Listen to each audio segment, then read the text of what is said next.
Hello, everyone. Welcome to our Sizigi Talk Live today. I'm with a very, very special guest today, Stephanie Nuesi, who is the founder and CEO of MaxHub, a career consulting firm that specializes in helping college students to land their dream careers, as well as helping early career professionals maximize their potentials. As a public speaker, Stephanie speaks at many different events, which range from small meetings to large corporate events. We are so lucky to have Stephanie on our Sizigi Talk Live. Thank you so much for joining us today. Thank you so much for having me. I'm super excited to speak with everyone and to talk a little bit about my story and how everything started, how I'm so passionate about maximizing potentials. Yeah, I'm sure you're like our audience is also as excited as me about this interview. So I'm inviting everyone to just comment their questions to Stephanie to get the most out of this interview today. So I will start with the first question.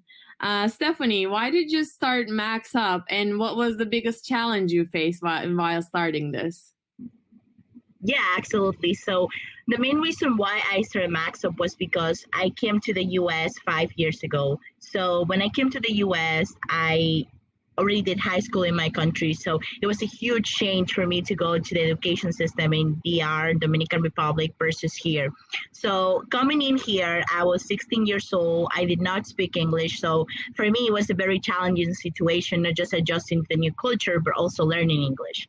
Transitioning from having to learn English, I applied for 6 colleges and I got rejected from all of them. And the reason being was because my English skill was not to the college level that was needed for me to start in college. So first year in the country, got rejected from all universities. Think about it, I came here to study and then I got rejected from universities. So transitioning into that a year later, I had to study English by myself. I had to teach myself English basically for a whole year before I could actually go into more of like that session of like actually, getting into college. So once I got into college, I thought, whoa, I made it into college. Like, this is it. And then I realized, like, hold on a minute, like, this is just the beginning of a challenging journey that I did not know or I did not expect at all. So a lot of college students, when they start their careers or when they start college, they don't really know what to expect. First of all, it's very difficult to find what is your passion, right? Like, what are you passionate about? Secondly, once you find your passion, then you need to know, how do I actually transition into establishing the skills that I have and the passion that I have into an actual job? It is very difficult to find that out, to find a balance in between those two. And so for me, I didn't know what an internship was. I didn't know what, getting into tech or the big four, any of this was before. I didn't even know how to like start a business or being an entrepreneur. I did not know that, and I think that there was a lag, and I wish I would have a max up when I was a freshman. I always tell people I wish I would have a max up when I was a freshman. Reason being, it's because I have done so many speaker series and events with professionals from a lot of companies that when I was a freshman, I wish I would have that to hear from their perspective what it is like to work at that company. And so I feel that that's one of the main reasons why I started MaxUp. I wanted to give back to the community. I wanted to maximize people's potential. So that's the mission statement for MaxUp. And that's something that I have close to my heart because I want to make sure that people not only land their dream careers, but they also develop themselves personally and professionally as they grow. Oh, wow, that was such an inspirational story, Stephanie. I love that. And I related with you when you said you came to the States when you were 16 and then you couldn't speak English and everything. And I also went to the States as an international student when I was 16, and my English was really bad too, and it was really tough. So I totally feel you, but like I love how entrepreneurial you are and how you took that many initiatives after getting rejected by college. You never gave up, and then you're at this point now, which is very inspiring, honestly. Thank you so much. I appreciate it. Now, of course, I feel like I went through so many challenges, and now I want to make sure that people who may be going through those challenges don't feel as if like they need to stop or give up because of those challenges. I want to make sure that they know that there's always a way and there's always going to be one yes that will lead you to success and what you define success is. Yeah, no, definitely.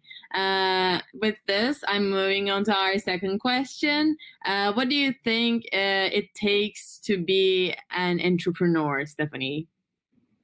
That's a very interesting question, right? I'm actually taking a class right now about developing an entrepreneurial mindset. And so I feel that there's a lot of misconceptions about entrepreneurship, and I actually want to talk a little bit about that. So you are not born as an entrepreneur. I hear a lot of people saying that you need to be born to be as an entrepreneur to develop or start a business. That's not true.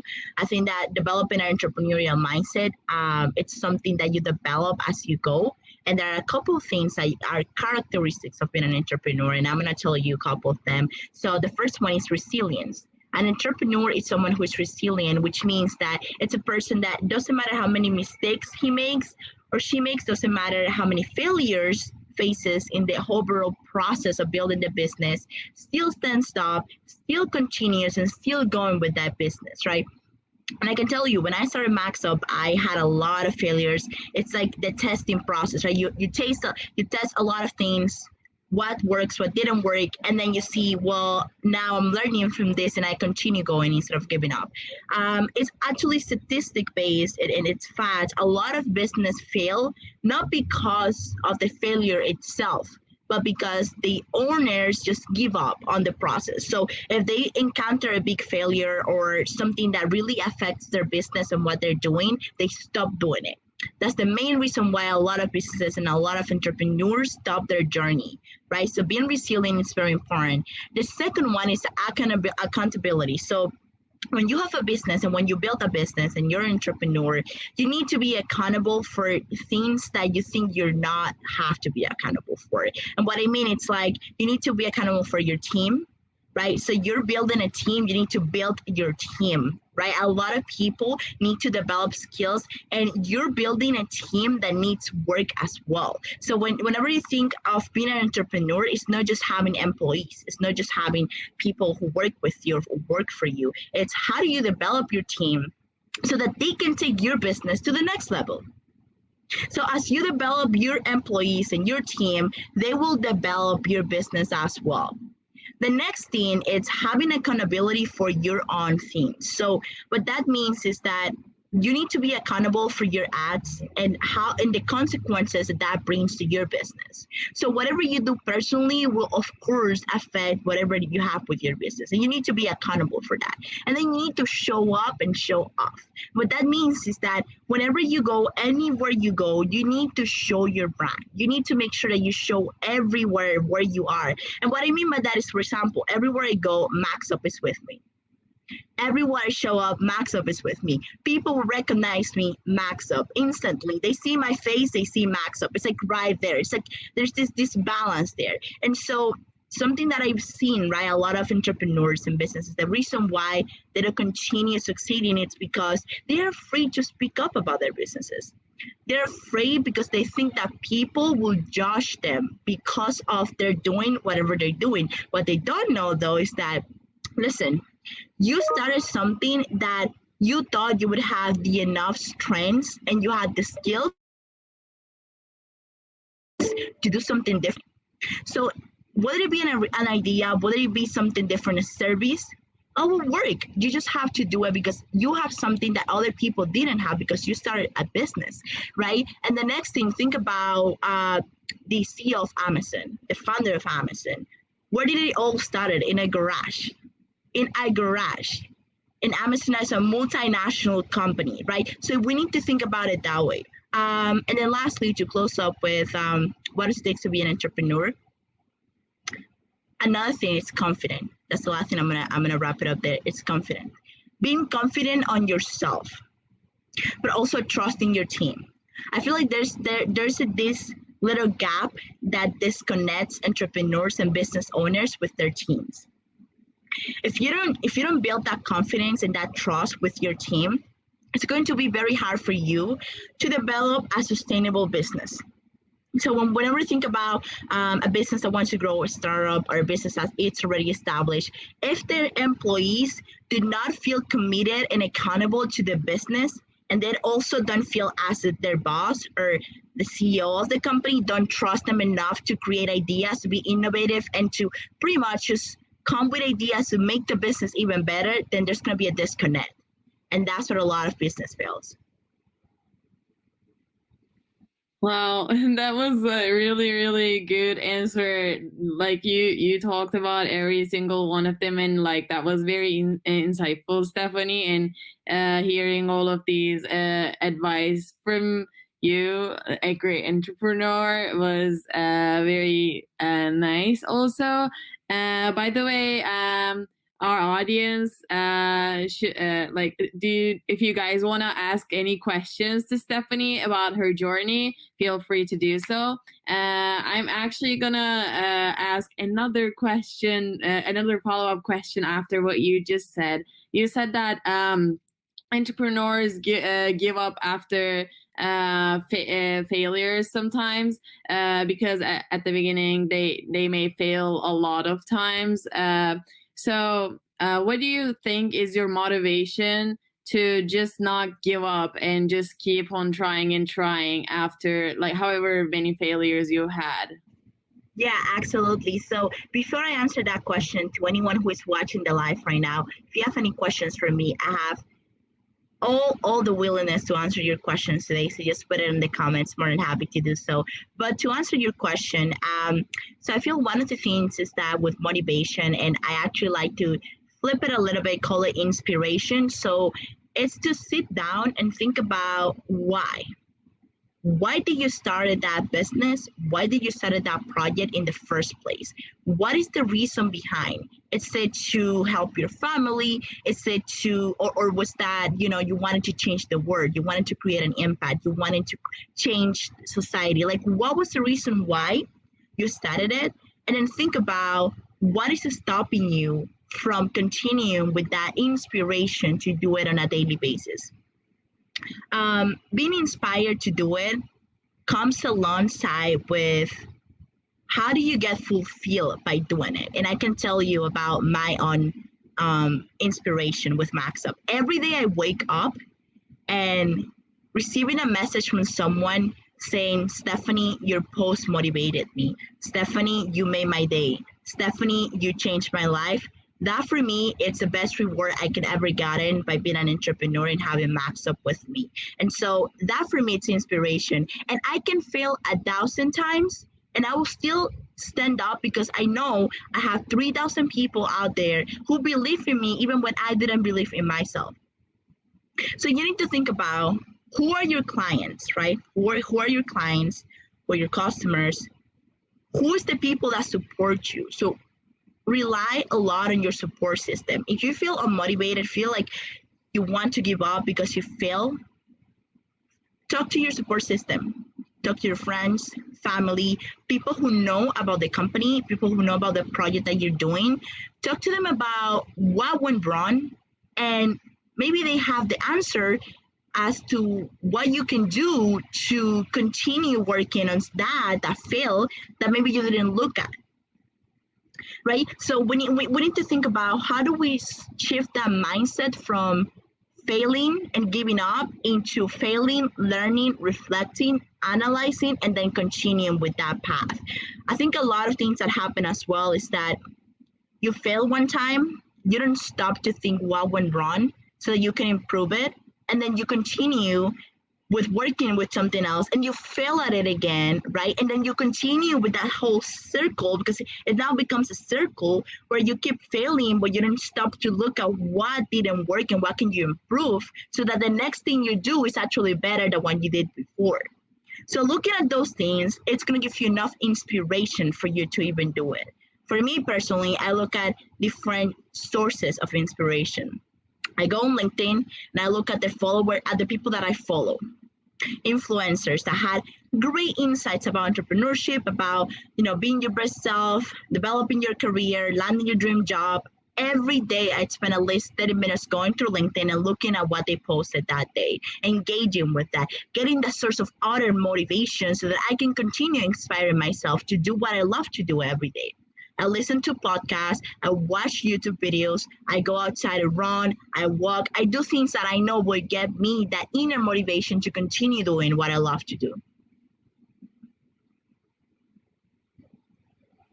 Thank you, Stephanie, for your answer. We actually have a question from Tony, our CEO, by the way, whose birthday was yesterday. So shout out to him. Happy birthday, Tony.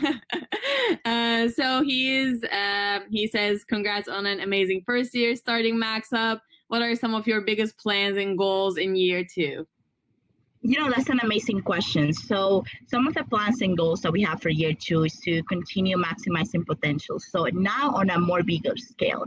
So we started an ambassador program where we have about 20 students from all over the world, and we're planning a lot of great programs to keep helping people and keep scaling and keep growing as a brand. We have a lot of program and projects that's going to be announced soon. I can really tell like what it is right now, but I will be announcing that at the beginning of next year of like some of the programs that we have. But overall, in terms of goals, what we want to do is increasing the team. Right. So we have 2 internships available right now that we posted that we're, getting people in the team because now we're growing like crazy every day. So just shooting out that out there, we have internship available. But yeah, growing the team, growing the business. And then not only that, but continue developing potentials every day on a daily basis. We want to get to a point where every day I wake up to a message from someone saying, hey, I landed my dream job. Hey, you changed my life. Hey, I maximized my potential today. We want to get to that point. Once I get to that point, I can tell you my mission with MaxUp is 50% fulfilled. So that's what we want to see on year 2. And I am working towards making that happen.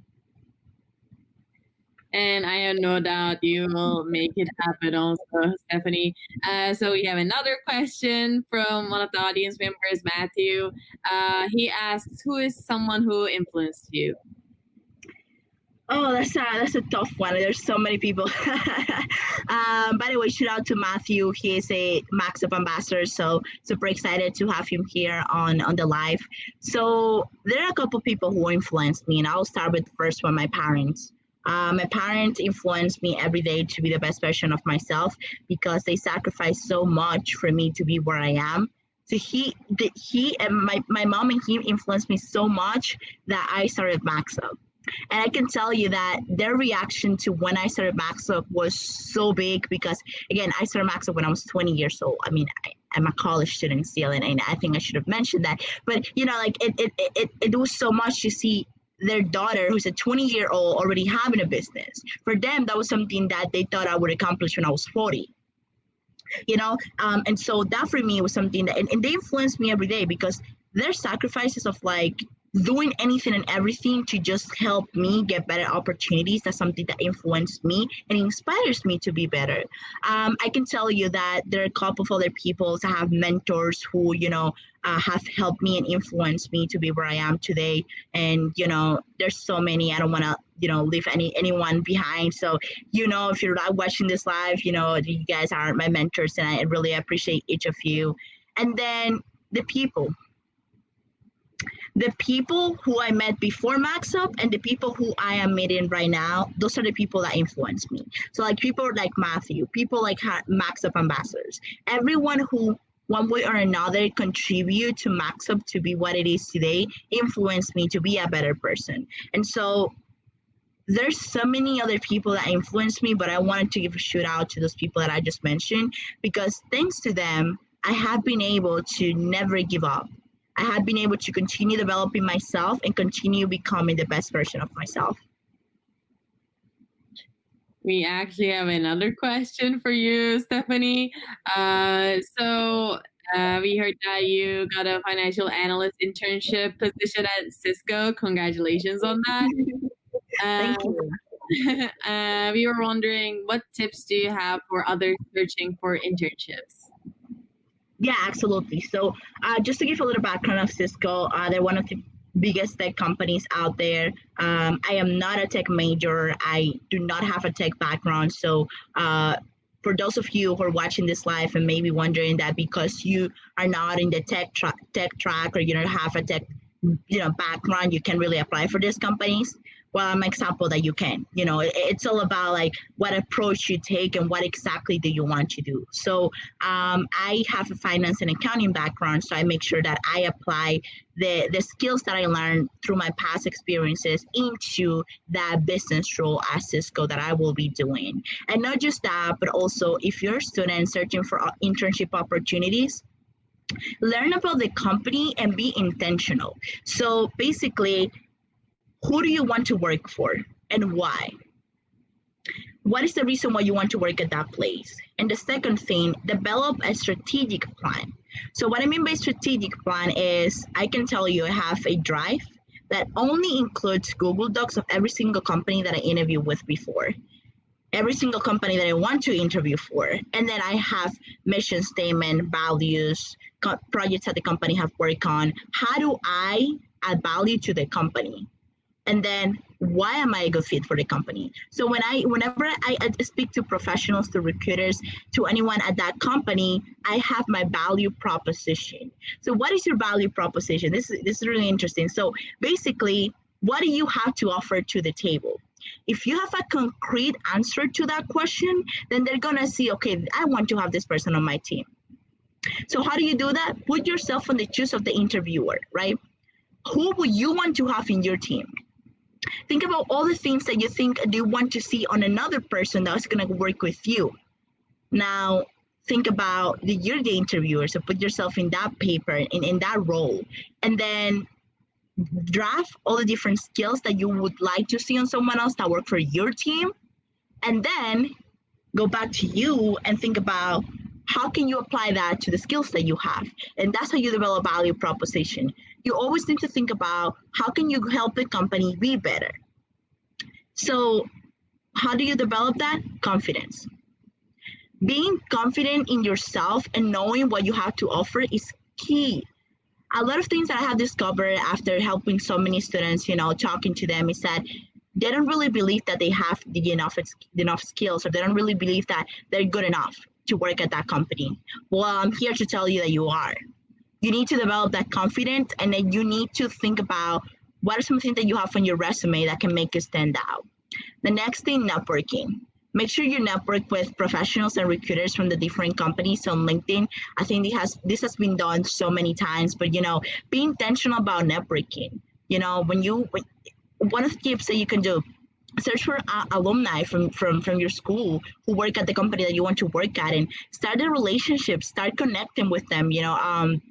Create a spreadsheet, right? Create a spreadsheet with all the professionals that you've been connecting with, and those are going to be your network. Those are going to be the people that you're going to reach out to and you're going to follow up with.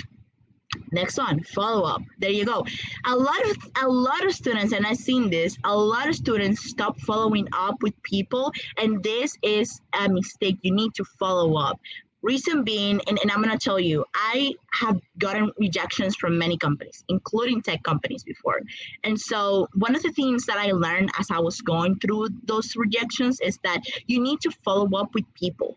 So either recruiters, either professionals, follow up with them. Reason being, it's because there can be your next boss. There can be the person that you're going to be working 5 years from now, right? So you need to follow up. Also, rejection is redirection. It's only a no that can open a yes for you. So a lot of students stop recruiting or searching for a company if they get rejected. Oh, this was not for me. I'm going to be, that's it. Like they don't ever apply again. Sometimes it takes more than one try to get that yes. So, don't give up on that first rejection. Lastly, to close it up, is that have a plan of how the recruiting season work for different industries. So for example, if you're interested in consulting, they usually recruit on a rolling basis. Make sure you have that plan and know when your company that you want to apply for recruit, so you're ready for that recruitment season. You're not going to wait until recruitment season starts to start drafting your resume. You're not going to wait until recruitment season starts to start drafting your cover letter. That should be done before you actually start, networking with professionals. That should be absolutely done. And then the next step is that you're going to network with professionals. And once you continue networking with professionals, then the next thing is get a referral. If you can, get a referral would help you get an interview. But I want to emphasize something. Getting a referral will not get you a job. Most likely will help you get an interview, but you have to do your job on preparing, learning, knowing about the interview, and then make sure that your answers to that interview are ready. So for example, if you're applying for investment banking, there's a lot of technical skills that you need to know. So making sure that you prepare for that will help you actually land that offer. Wow, that was very, very useful. That was very interesting to listen to, Stephanie. We also have another question. Wow, we're having a lot of questions today. That's amazing. So Young asks, your stories are so inspirational, Stephanie. What resources have you leveraged to help you in your career Yeah, development? shout out to John, another Maxwell ambassador on the call as well. So what resources I have leveraged? So many of them. I can tell you one of the first one for career development to draft my resume is Jobscan.co. So basically, you just paste the job description of the job that you're applying for, and then you paste your resume there, and it's gonna tell you, it's gonna give you a report of what keywords you're missing for that job description. A lot of the times we get rejected because we don't pass the ATS system. So ATS application tracking system, it's a system that a lot of companies use to see if you are qualified for that position. So if you don't get a specific matching rate for that position, you might just get an automated rejection email, right? So making sure that your resume is tailored to that position has helped me a lot in my career development. Also, I'd say networking, this is something that worked for me, right? And I'm not saying it works for everyone, but last year I went to 12 conferences. No one, no two, but 12. That would be one per month. That's basically what I did. Reason being, it's because one, I wanted to grow my network, so I was intentional. I was strategic as to why I was going to those conferences. Number two, I wanted people to get to know more about MaxUp. Number three, career-wise, I wanted to develop my confidence in talking to people. So one of the best ways is actually talking to people. Right now, we're virtually, we can't really be in person going to networking events and whatnot, but you have Zoom. So talking to people via Zoom, being at events like this, just continuing that, because after everything is done, guess what? We're going to go back eventually to in-person networking events, to in-person conferences. And then what's going to happen is that you're getting too used and too comfortable of being on this little square in your room. And then once you're in person again, you're going to feel uncomfortable. You're going to forget about what it is to have, socially and continue talking to people. So don't move that away, right? Just continue practicing that. Another thing that I've used a lot for my career development is mentorship. So looking and seeking for mentorship from people who are one step above in your career, or people who know something that you want to learn and develop in the future, right? So I can tell you that one of my mentors, he is a CEO of consulting, and we actually met way before he started consulting. And he has helped me tremendously because I have seen the change in my own path and my own progress since day one until today, right? So seeking for mentors that will help you see what you don't see. They help you see what you don't see. And I like to say this because there are a lot of things of yourself that you don't know that you have, but they can see it in you and they can help you better yourself and become the best version of yourself.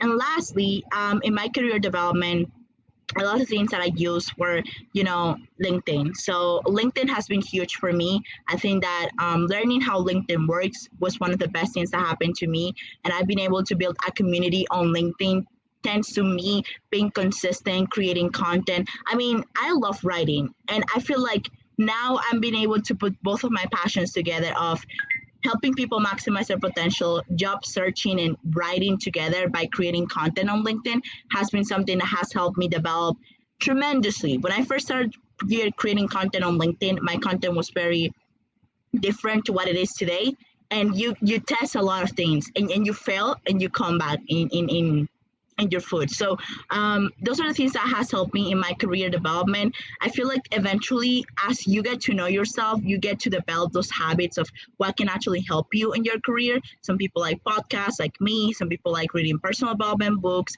and like that, you keep building those sort of like habits and patterns of like what exactly can help you develop yourself. But there are a lot of organizations out there, like, that help you. Like, for example, now Sizigi is doing this, Maxwell Consulting, so many organizations out there that are here to help you develop, only professionally, but also personally. So I think that a lot of things that I have said today are not just professionally, but some things that you can add on your day-to-day basis. So, think about that way, leverage as much as you can. And it's okay to not know where you want to end up. It is okay to not know what is your career path, because eventually you will develop that thought and that mindset once you get to know yourself better. Thank you so much, Stephanie, for this answer also. Thanks a lot for joining us today and answering all of our questions and setting aside your time for Sizzy Live Talk. It was such an inspirational and great conversation with you.